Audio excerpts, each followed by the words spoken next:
Gilmore's Kisisi. So, to introduce the case study of this first unit of the course, we're looking at Perry Gilmore's Kisisi text. The text is based on research from 1975 when Gilmore and her 5-year-old son Colin went to Kenya in East Africa to study baboon communication. It was for over a period of 15 months. Now this text, which is a contemporary text produced more recently, she describes and analyzes not baboon communication, but the verbal interaction between her son and Siddiqui, a boy of the same age from a local Samburu family. So she observes Siddiqui and Colin's verbal interaction. She observes and notes that they are acquiring a common pidgin as the two become friends and play with one another, as well as she analyzes the pidgin's feature and implications. In this sense, it's a very unique case study without any kind of precedent in our field. So to kind of give you a little bit of background, just the language cultures of Kenya in this area, it's a very rich language environment.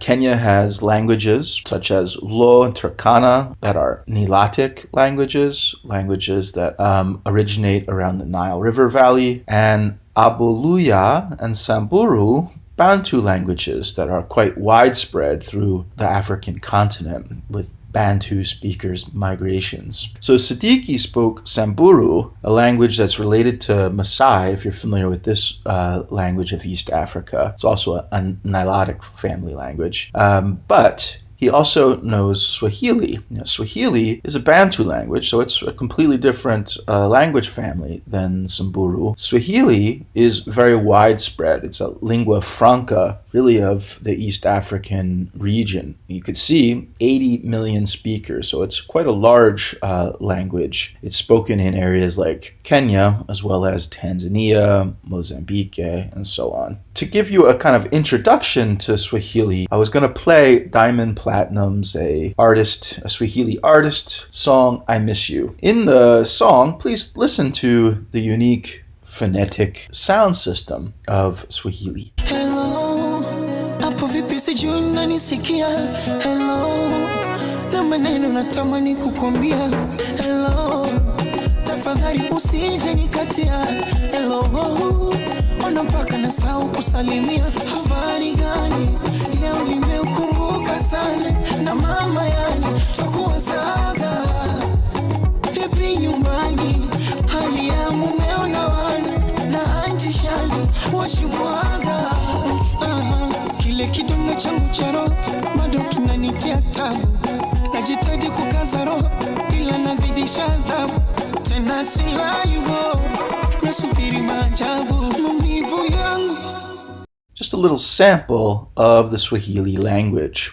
So Colin and Siddiqui, the study is looking at their acquisition of a Swahili-based pidgin. So after about 2 months of time, they began to communicate via this Swahili pidgin. And she observes the way that they move from pidginized single words of Swahili to 2-word constructions to the telegraphic stage that we talked about. That is a more developed set of constructions, but which lack things like articles, markers, inflection, or the copula. We might just generally say that these are linguistic elements which convey a particular kind of grammatical or semantic information, things like tense, aspect, mood, case, gender, and so on. The copula is a little bit different in that it's a grammatical element used to link the subject to the subject complement. She is a doctor, is there, is the copula.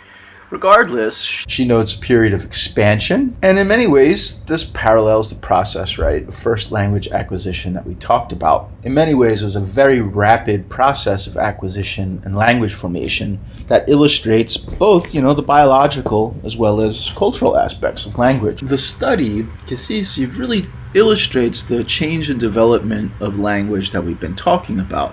Colin doesn't just acquire Swahili, but rather the two of them, these speakers, through their interaction, actually changed Swahili and developed a unique pidgin. It's based on Swahili, but it really is a unique language variety. And near the end of the text is where she gets into a kind of linguistic and descriptive analysis of the pidgin itself. So a couple examples to give you a sense of what it means for humans to creatively reinvent language through time.